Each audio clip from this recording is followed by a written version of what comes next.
company and was the rare individual who traversed both sides of the Iron Curtain. In 1992, the British newspaper, the Sunday Express, wrote that a secret document signed by the head of the KGB months before Maxwell's death at sea showed that Maxwell was a political and intelligence asset for the Soviet Union. The newspaper claimed that the document indicated Soviet leadership had instructed the KGB to protect Maxwell's reputation and business activities. Maxwell's UK Foreign Office file, released more than a decade after his death, described him as, I'm quoting here, a thoroughly bad character and almost certainly financed by Russia. Journalist Vicky Ward wrote the following in Rolling Stone magazine in 2021. She said, "Hoffenberg told me that Epstein had said he'd worked on several projects with Robert Maxwell, including solving Maxwell's debt issues." The word debt is in quotes. Maxwell died in 1991 under very strange circumstances, apparently having fallen off his yacht, the Lady Ghislaine, in the middle of the night. And it was discovered in the aftermath that he'd stolen hundreds of millions of dollars from the pensions of his employees. The story continued. Epstein had also told Hoffenberg that via Maxwell and Lease, he was involved in something that Hoffenberg described as national security issues, which he says involved blackmail, influence trading, trading information at a level that is very serious and dangerous. The story concluded, 4 separate sources told me on the record that Epstein's dealings in the arms world in the 1980s had led him to work for multiple governments, including the Israelis. End quote. Epstein's strategies for making money and working intelligence contacts seem to have some similarities to Robert Maxwell. For the record, Epstein, a profligate liar, once told Ward that he never met Robert Maxwell or Lease. At some point in the 1980s, Epstein struck up a friendship with a fellow brash New York businessman by the name of Donald Trump. Author Michael Wolff has said of Trump and Epstein, they shared everything. They shared their airplanes. They shared women between them. They shared constantly business and financial advice. End quote. There are many photos of the two men together on the New York and Palm Beach party circuits throughout the 1990s. Trump now famously said in 2002, "I've known Jeff for 15 years. Terrific guy. He's a lot of fun to be with. It is even said that he likes beautiful women as much as I do. And many of them are on the younger side." Alan Dershowitz told the New York Times in 2019 that in those days, if you didn't know Trump and you didn't know Epstein, you were a nobody. Dershowitz is the well-known lawyer who served both on Epstein's defense team when he was charged with having sex with minors back in 2006, and on Trump's impeachment defense team in 2020. The president of Trump's Atlantic City Trump Plaza Hotel in the late 1980s said he saw Trump and Epstein together so frequently that he believed Epstein was Trump's best friend. That same man described an incident where Trump brought Epstein and a 19-year-old girl to the casino gaming floor. Epstein once took a model to Trump Tower, where she says Trump groped her while laughing with Epstein. She remarked that it seemed like a twisted game between the two men. One survivor says Epstein summoned her to his offices late one night. Trump soon arrived, and according to the New York Times, she recalled feeling scared as Mr. Trump stared at her bare legs. Then Mr. Epstein entered the room, and she recalled him saying to Mr. Trump, "No, she's not here for you." After the men left the room, she said she overheard Trump commenting that he thought she was 16 years old. In 1992, Trump hosted a calendar girls competition at Mar-a-Lago for dozens of young women. The event organizer was appalled to learn that Trump and Epstein would be the only men present. A private showing. During Maxwell's trial, one of Epstein's victims said he took her to meet Trump at Mar-a-Lago when she was 14. Maxwell recruited 16-year-old Virginia Giuffre from the spa at Mar-a-Lago. Giuffre was abused by Epstein and trafficked to other men in Epstein's orbit. Trump said in 2025, "I think Giuffre worked at the spa, party in Manhattan. Several American millionaires already had their eyes on the model, but she was there with Robert Maxwell's daughter Ghislaine, who has introduced several of her attractive friends to the property developer, Trump." According to the Mirror, after their meeting, Trump flew Madam Maxwell and the model south to the Sunshine State, where they enjoyed a happy weekend together. When they returned to New York, the model was installed in one of Donald's many apartments there. In an interview with BBC Newsnight, the model stated, "Ghislaine Maxwell did introduce me to him," that is Trump, "and she introduced me to him with a clear message of my being with him, in the same way that she had trafficked me and brought me to Jeffrey Epstein," end quote. She also said, "I can only speak for myself, and this is in no way to negate any other experience that anyone else might have had with him, but at no time did President Trump behave with any impropriety with me." The same woman accused Epstein of sexually abusing her when she was a teenager in a 2019 interview with NBC. From NBC, I'm quoting, "The abuse spanned several years and locales. In addition to the estate on his private island, she said Epstein preyed on her at his homes in New York and Paris." According to Craig Unger's book, American Compromat, and I'm quoting here, "Trump was often the center of Maxwell's attention, and women who entered Trump's orbit sometimes ended up being associated with both Trump and Epstein, spending part of their time living in a Trump Tower condo and part in Florida at Mar-a-Lago or one of Epstein's homes.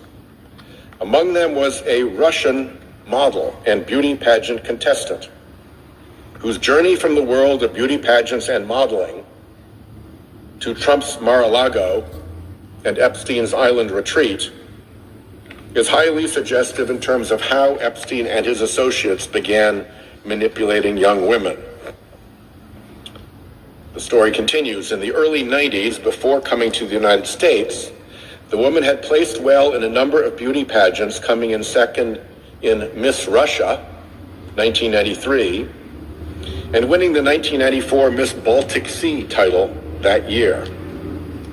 In 1995, she left Moscow, spent 6 weeks learning English in St. Petersburg, that's St. Petersburg, Florida, not Russia, and was profiled in the Tampa Tribune as reigning Miss Russia. And before long, she met Donald Trump. quoting here, notwithstanding the fact that Trump was still married to his second wife, Marla Maples, the woman moved into a 30th floor condo in Trump Tower on Fifth Avenue. There, according to an item in the New York Post, her lavish accommodations were taken care of courtesy of an unidentified sugar daddy. She spent time with both Trump and Epstein. Flight logs released by a federal judge in New York in 2019 showed that in February 1999, the woman, then 27, flew on board Epstein's Gulfstream, the so-called Lolita Express, with Maxwell and Prince Andrew from Epstein's Little St. James, aka Pedophile Island, back to Florida. End quote. Trump has tried to distance himself from his former friend, the monstrous pedophile who is believed to have abused at least 1,000 women and girls. It's worth taking a look at how the friendship between Trump and Epstein allegedly soured. There are varying accounts as to whether Trump ever banned Epstein from Mar-a-Lago over his recruitment of spa workers from the resort. But we know the falling out was at least in part related to a bidding war between Trump and Epstein over a Palm Beach mansion in 2004. Trump won and purchased the property for $41.3 million. Just 4 years later, and after modest renovations, Trump sold the mansion to billionaire Russian oligarch Dmitry Rybolovlev for $95 million. At the time, it was reported to be the most expensive residential property sale in United States history. Pretty stellar investment for Mr. Trump. The oligarch, for his part, after paying the $95 million, never even moved in. Which brings us back to Russia. Epstein claimed to have given at least some insight on Trump to the Russians. Epstein met on many occasions with Vitaly Churkin, Russia's representative to the United Nations from 2006 until Churkin's death in 2017. Epstein wrote in an email, "Churkin was great. He understood Trump after our conversations. It is not complex. He must be seen to get something. It's that simple." End quote. Epstein wrote in 2018 to Thorbjorn Jagland, a former prime minister of Norway, who was then head of the Council of Europe. I'm quoting here, "I think you might suggest to Putin that Lavrov can get insight on talking to me." That appears to be a reference to Sergei Lavrov, Russia's Minister of Foreign Affairs. The email was sent prior to the Helsinki summit between Trump and Putin. In another email to Jagland, Epstein wrote that he wanted to help Putin and Russia reinvent the financial system. A 2017 FBI report, based on a confidential human source, claims that Epstein was President Vladimir Putin's wealth manager. End quote. Epstein tried several times to meet with Putin, often via Jagland, although it is unclear if any such meeting took place. But Putin is named almost 1,000 times in the latest tranche of Epstein file documents. And there are almost 10,000 references in the documents to Moscow. Epstein roped many Russian and East European girls and women into his trafficking operation. The New York Magazine profile of Epstein, published all the way back in 2002, reads, "Indeed, at a party at Maxwell's house, her friends say, one is just as apt to see Russian ladies of the night as one is to see Prince Andrew." End quote. In Ward's 2003 profile of Epstein, A guest described a, quote, cocktail party thrown by Maxwell that Prince Andrew attended, which was filled, she says, with young Russian models. In a 2010 email, Epstein suggested a young woman as a dinner companion to Andrew Mountbatten Windsor, the former prince. The Daily Beast recently reported on an alleged classified U.S. intelligence document claiming that, and I'm quoting here, Andrew Mountbatten Windsor was drawn into Moscow's orbit thanks to his relationship with Jeffrey Epstein, which the Kremlin allegedly used as a route into the British establishment. In another 2010 email to a person whose name has been redacted, Epstein wrote, and I'm quoting here, "Tomorrow I'm organizing a dinner for some new Russian girls. See you at 10. He received an email from a redacted sender in 2012 that read, "I have 2 Russian girls for you to meet. One 21, another 24. A message left for Epstein by one of his employees in 2005 claims that French model scout Jean-Luc Brunel had found a, quote, teacher who could give Epstein, quote, free lessons. Quote, "He has a teacher for you to teach how to speak Russian. She is 2 times 8 years old. Not blonde." End quote. 2 times 8 years old. According to American Compromat, in addition to whatever legitimate careers Brunel may have fostered, as a model scout, he also allegedly hired scouters to identify, procure, and transport underage girls, many 15 years of age and under, hire them to give, quote, massages, and traffic them.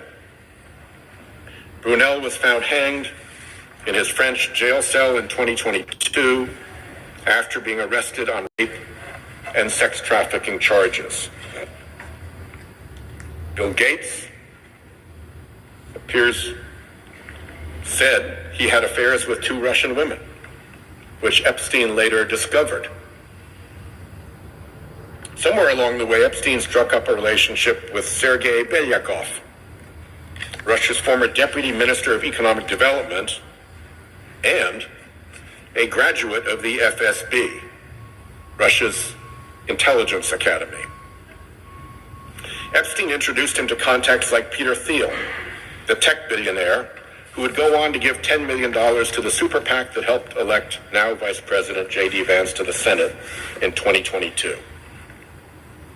In 2015, Epstein warned Belyakov that, I'm quoting here, "A Russian girl from Moscow is attempting to blackmail a group of powerful businessmen in New York." End quote. It was, Epstein said, quoting again, "bad for business for everyone involved." Belyakov responded back with information about the woman, who he said worked in the sex and escort business. The FSB Academy graduate said he would meet with someone who knows her. The following year, Belyakov told Epstein that he had a new position at the Russian Direct Investment Fund, the Russian sovereign wealth fund headed by current Putin envoy Kirill Dmitriev, the same guy who was caught in those friendly leaked phone calls with Steve Witkoff that I mentioned earlier. Masha Drakova, a former spokesperson for Nashi, the pro-Kremlin youth movement, was in regular touch with Epstein in the last couple of years before his death in prison. She was ostensibly helping Epstein with his public relations. According to the Washington Post, she was, quote, the subject of the 2011 documentary Putin's Kiss, whose title refers to a widely publicized awards ceremony in which she received a medal from Putin and spontaneously kissed him on the cheek. End quote. In a 2017 email, Drakova asked Epstein to connect her with adequate Russian oligarchs. The Post reported in 2022 that her fundraising pitches highlighted her ties to wealthy Russians, although Drakova denied writing those emails and said she did not receive Russian funding. Epstein advised Drakova as she launched her Silicon Valley venture capital firm, and she introduced Epstein to the contacts she had made in the tech world. In one emailed interaction in 2017, Drakova, after claiming to meet billionaire Jeff Bezos, tells Epstein she is, quote, trying to understand what she is not understanding about him, end quote. Epstein writes back that Bezos is, quote, smart, funny, and visionary. He's a very nice person, probably, mistyped, but obviously means probably, the best in the valley among the bees. The files also indicate that Epstein had dealings with Oleg Deripaska, a Russian billionaire who the Treasury Department has identified as a money launderer for Vladimir Putin. Deripaska also cultivated a friendship with Peter Mandelson, a senior figure in Britain's Labour Party. It appears that Mandelson tried to use Deripaska's contacts to acquire a last-minute Russian visa for Epstein in 2010. Correspondence also shows Epstein's assistant trying to set up a meeting for Epstein and Deripaska in Moscow or Paris.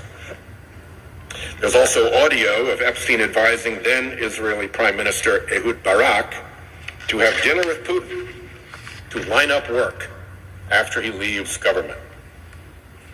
There is at least one itinerary for a lengthy trip across Russia and photos of Epstein and Ghislaine in what is believed to be Russia, including with people who appear to be Russian soldiers. Umar Chabrailov, a former Russian senator who committed suicide in recent days, described Maxwell as a soulmate. Epstein had a series of Russian visas between 2011 and his death in 2019. Epstein's crimes left a long money trail, and that trail winds back to Russia. Ranking member of the Finance Committee Ron Wyden has doggedly sought the truth about Epstein's transactions with Russian banks and Eastern European entities. One suspicious activity report, filed by JP Morgan Chase after Epstein's death, shows that between 2003 and 2019, Epstein conducted 4,725 wire transactions totaling over $1 billion. And that's just one bank. Epstein used multiple banks. According to JP Morgan Chase, the wire activity was flagged for the suspicious activity report for being, and I quote, consistent with alleged sex trafficking of minors and for involving, quote, the high-risk jurisdiction of the Russian Federation, end quote. CNN notes that two accounts, including in the suspicious activity report, were linked to now-sanctioned Russian banks Alpha, who range from former arms dealers to former spies, and also Hoffenberg, suggest that Epstein, who lacked any sort of moral compass, decided to compromise influential people by recording them doing things they wouldn't want made public. And once he got out of jail in the last 10 years of his life, Epstein bragged to various people, including journalists, that he was advising a whole assortment of foreign leaders, who included Vladimir Putin, Mohammed bin Zayed, Mohammed bin Salman, various African dictators, Israel, the British, and of course the Americans. He also told several of the same people that he was making a fortune out of arms, drugs, and diamonds. I'm still reading the same quote. He was known in the intelligence world as a hyper-fixer, somebody who can go between different cultures and networks. Epstein was, of course, known for his parties, which he insisted on hosting in his various mansions, where he could completely control the environment. Many of Epstein's victims have said they believe they were recorded. Virginia Giuffre wrote in her posthumous memoir that Epstein had a huge library of videotapes and a room in his New York home where monitors displayed real-time surveillance footage from his properties. Quote, he explicitly talked about using me and what I'd been forced to do with certain men as a form of blackmail, so these men would owe him favors, she wrote. Another survivor said Epstein once walked her through his mansion, pointing out pinhole-sized cameras. He boasted that they were in every room. According to Epstein's emails, in 2014, he directed a staffer to procure hidden cameras, which were installed in tissue boxes. The New York Times obtained photos of the interior of Epstein's New York mansion, which show a camera installed near the ceiling of the master bedroom, and another along the molding of an adjoining room. The Times also spotted cameras near a suite of bathrooms on the same floor as Epstein's bedroom. When police searched his Palm Beach home in 2005, they, quote, located two covert, paren, hidden, close paren, cameras, end quote. Both cameras were located inside clocks, one by a desk and the other in the garage. It's worth noting that Epstein often seemed to get tipped off in advance as to when the Palm Beach police would be dropping by. Epstein is said to have once told an ex-girlfriend, I collect people. I own people. I can damage people. The disgraced financier Hoffenberg allegedly claimed to the National Enquirer in a final account before his death that, quote, wherever Epstein was entertaining, he and Ghislaine were taping. That report was only released last summer, as Hoffenberg had asked the Enquirer not to publish his comments until 3 years after his death. According to the Daily Beast, the former U.S. Attorney for the Southern District of Florida, Alex Acosta, is once said to have claimed Epstein, quote, belonged to intelligence, and that the decision to let him off easy in 2008 was made above his pay grade. The Prime Minister of Poland, a country that has extensive experience with Russian intelligence operations, has opened an investigation into potential links between Epstein and Russian intelligence. Prime Minister Tusk said, more and more leads, more and more information, and more commentary in the global press all relate to the suspicion that this unprecedented pedophilia scandal was co-organized by Russian intelligence services. According to alleged anonymous intelligence sources published in the British tabloid The Daily Mail last month, some believe, and I'm quoting here, Jeffrey Epstein was running the world's largest honey trap operation on behalf of the KGB when he procured women for his network of associates, end quote. I want to stress that we don't have answers here. Epstein was an inveterate liar and a criminal who often sought to exaggerate his own power and influence.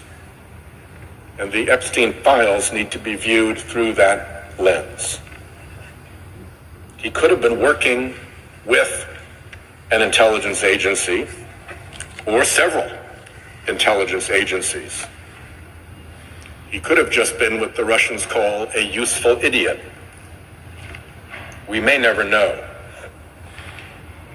What we do know is that a significant number of powerful men, our current president, some of his cabinet secretaries, tech billionaires like Elon Musk, Bill Gates, and others, were very mixed up with Epstein at different times. And Epstein seems to have been very mixed up with Russia. We also know that there is a cover-up afoot at the Department of Justice. The MAGA Department of Justice is trying to shield Trump from something in the Epstein files.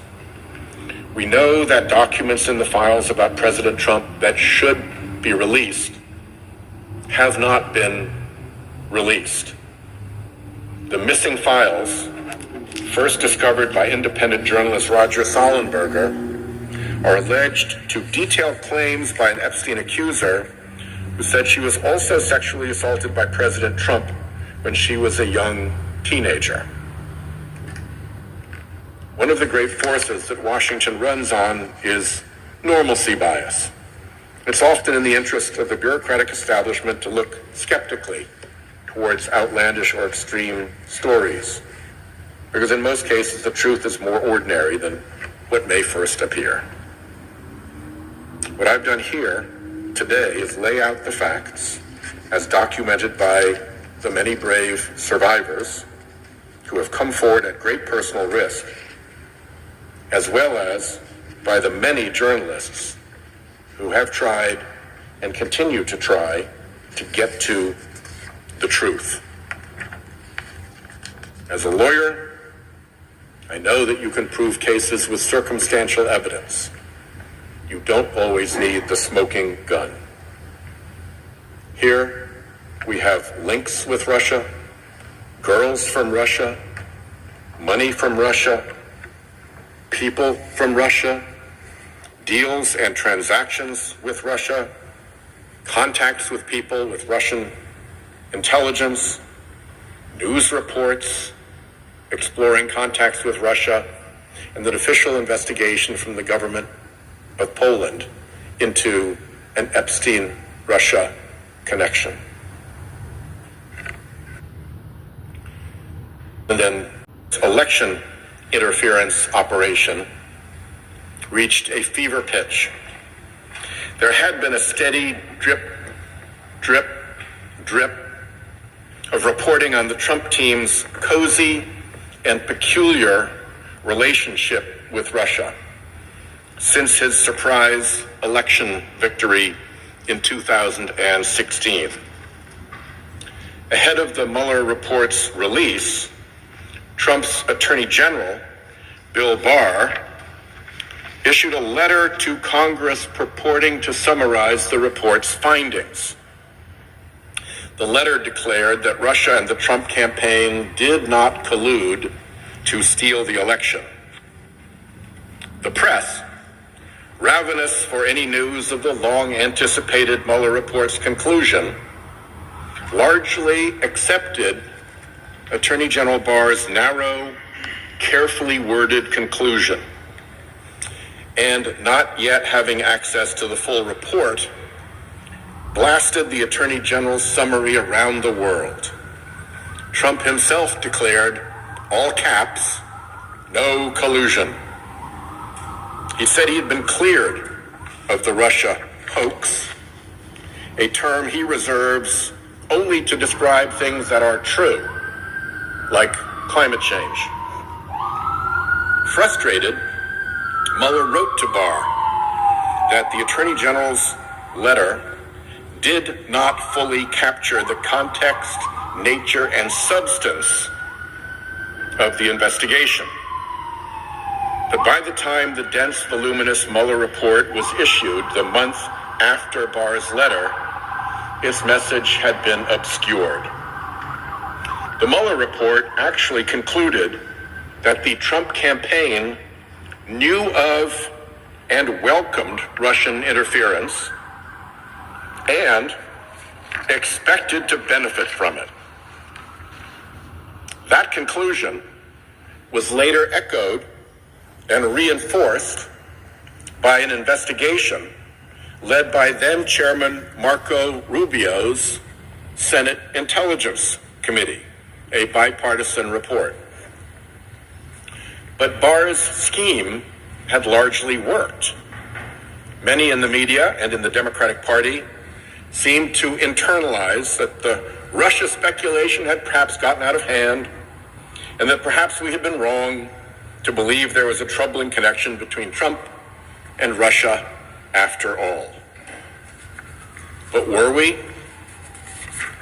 Let's take a look at a sampling of what Trump has done for Russia just lately, and usually at the expense of American interests.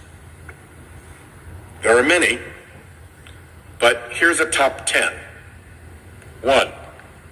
After Trump and Vice President Vance theatrically chastised the heroic Ukrainian President Zelensky in front of TV cameras in the Oval Office last year, Trump paused our weapons shipments to Ukraine. 2. In July, during the worst Russian bombing campaign of the war until that point, Trump paused an already funded weapons shipment for Ukraine, including the Patriot interceptors that protect civilians from Putin's savage attacks. 3. That same month, Trump's Treasury Department stopped imposing new sanctions and closing sanctions loopholes, effectively allowing dummy corporations to send funds, chips, and military equipment to Russia. Leaked phone calls show that Whitehouse envoy Steve Witkoff and Putin envoy Kirill Dmitriev have worked together closely behind the scenes on a peace deal favorable to Russia. 5. Last summer, Trump rolled out the presidential red carpet for the Russian dictator on American soil, with a summit in Alaska that yielded, unsurprisingly, no gains toward ending the war in Ukraine. 6. Trump's vice president traveled to the Munich Security Conference last year to parrot Russia's anti-Western talking points, pushed by right-wing groups that Putin has long funded and used to create political strife in Europe. 7.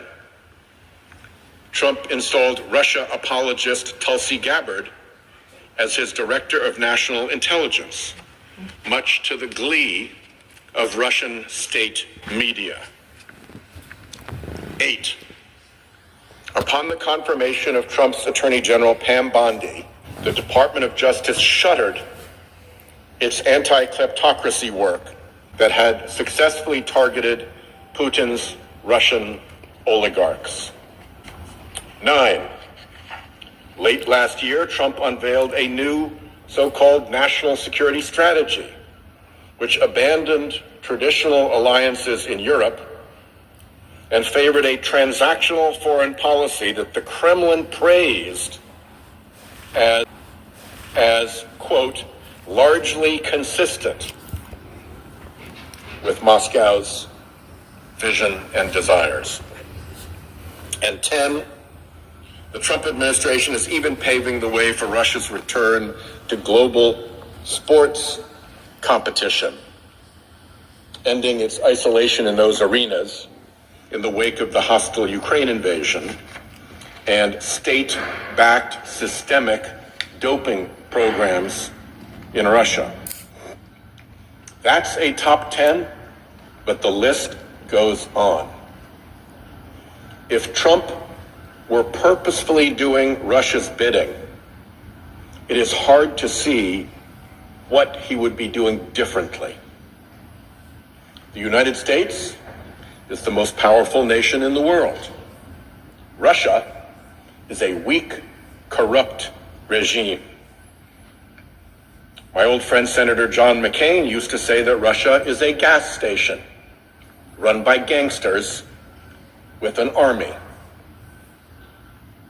It doesn't make sense that the President of the United States, who insists on being dominant in essentially every relationship, is so submissive to one person. And that one person is Russia's dictator, Vladimir Putin. So what is it about Trump and Russia? And could it have any connection with Trump's close friendship with the deceased pedophile Jeffrey Epstein? Much about Epstein remains unknown. But the survivors who have come forward and the millions of emails released through the bipartisan Epstein Files Transparency Act have shed some light on the operation of the late financier's global pedophile ring. And over, it touches Russia. When recently asked by a reporter, again hoax, the word he uses for when something is true, but the most telling part is that Trump's mind, asked about Epstein, immediately went to Russia. Russia, Russia, Russia. I should start by pointing out that Epstein's ties to foreign intelligence may never be fully known. It's a murky world. He had links to officials in the United States, Russian and Israeli governments, and many others. But it's worth looking at those ties to Russia, a nation so hostile to the United States. Epstein's career began in the mid-1970s at the prestigious Dalton School in New York City, where despite dropping out of college, 21-year-old Jeffrey Epstein was given a position teaching high school mathematics to the children of some of New York's wealthiest families. Perhaps of note, the outgoing headmaster at the time of Epstein's hire was Donald Barr, the father of future Attorney General Bill Barr, and a former intelligence officer during World War II. The elder Barr was known for making unconventional hires at Dalton. After a couple of years, Epstein was able to leverage the elite connections he made at Dalton to a job at Wall Street investment bank Bear Stearns, where he rose quickly through the company. However, after getting caught fabricating his resume, using the company credit card on expensive gifts for his girlfriend, and ultimately providing privileged stock information to a girlfriend, among other unscrupulous behaviors, Epstein called it quits and started his own financial firm. Those early scams were just the start. Shortly thereafter, Epstein fell in with a wealthy man named Douglas Leese, a British defense contractor with connections in the arms industry and the British government. During this period, Epstein would tell people he was a bounty hunter who tracked down hidden money. According to Stephen Hoffenberg, a former business mentor of Epstein's, who went to prison for a massive Ponzi scheme that he later said Epstein had designed, Leese introduced Epstein to Robert Maxwell.